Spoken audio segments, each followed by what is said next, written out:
ჩვენებები და მტკიცებულებები უკვე შეგროვებულია, დაკითხვები კი ყოველდღიურ რეჟიმში მიმდინარეობს. ოპოზიციის ინფორმაციით დაკითხვების ახალი სერიაც დაიწყო და ახლა ქართული ოცნების საგამოძიებო უწყებები ზეწოლისთვის ოცნების ყოფილ ჩინოვნიკებზე კიდევ უფრო ხშირად იბარებენ ამ ადამიანებს გამოკითხვაზე.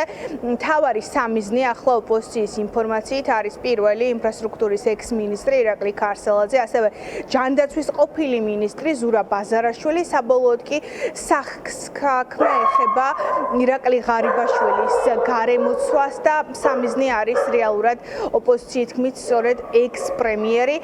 ჯერ იქნება მისი გარემოცვა, მათ შორის მისი ნათესავები ოპოზიციის ინფორმაციით გამოკითხვაზე უკვე იმყოფებოდნენ და საბოლოოდ იგივე ბედს დაკავებას გაიზიარებს სწორედ ირაკლი ღარიბაშვილიც. ოპოზიცია ამბობს, რომ ახლა მათ შორის სუსი ცდილობს ინფორმაციის შეგროვებას იმაზე, ოცნების ყოფილი ჩინოვნიკებიდან ვინმეს თუ გამოაქვს ინფორმაცია სხვადასხვა კორუფციული სქემის შესახებ. ნებისმიერ შემთხვევაში ყველა დარწმუნებულია, რომ ეს არ არის ბრძოლა კორუფციასთან, არამედ ოცნებიდან უკვე გაშვებულებზე პოლიტიკური შურისძიება თითქოს კორუფციასთან ბრძოლის მოტივით.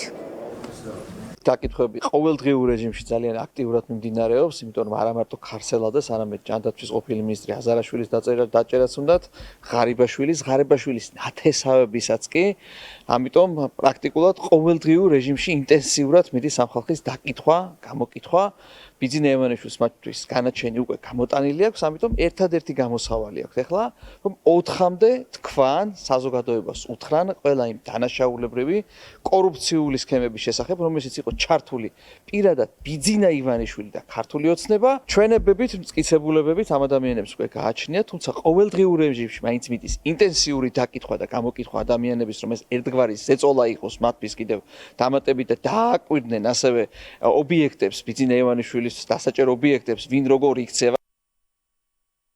არანაირ კორუფციასთან ბრძოლა არ მიდის, ვიღაც ჩანჩურებს იჭერენ, ან ვიღაც ჩანჩურებს გუბერნატორის ვიღაცა მოადგილის თანაშემწის ყავის მომდუღებელი, ან თავისიანებს დაერივნენ, ვისთანაც რაღაც ურთიერთობები დაეძაბათ. ამ შემთხვევაში ძირითადად ღარიბაშვილის გარემოცვის ხალხს იჭერენ. კალაძე რომ ერობის კანდიდატი გყავს, სიმბოლო მექრთამეობის. რა კორუფციასთან ბრძოლას ლაპარაკობენ? ორი ამბავი არის. ერთი რომ ღარიბაშვილს ებრძვიან და დაჭერა უნდა აშკარად და რაღაცა შიგნით საქმეების გარჩევა და ამიტომ იჭერენ. ქარსელაძე რომ მექთამე იყო, ავიც მის დროს მინისტრი როცა იყო, სამტრედიასთან ჩაინგრა ცენტრალური მაგისტრალის ხიდი.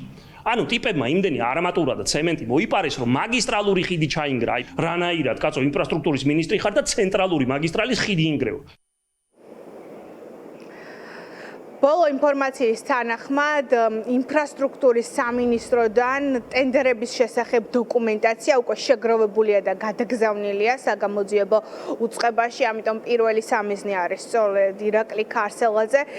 ახლა საკითხავია უკვე ვინ იქნება შემდეგი ქართული ოცნებიდან გაშვებულებიდან და საბოლოოდ მიზანი არის თუ არა რომ კვალი მივიდეს ირაკლი ღარიბაშვილამდე.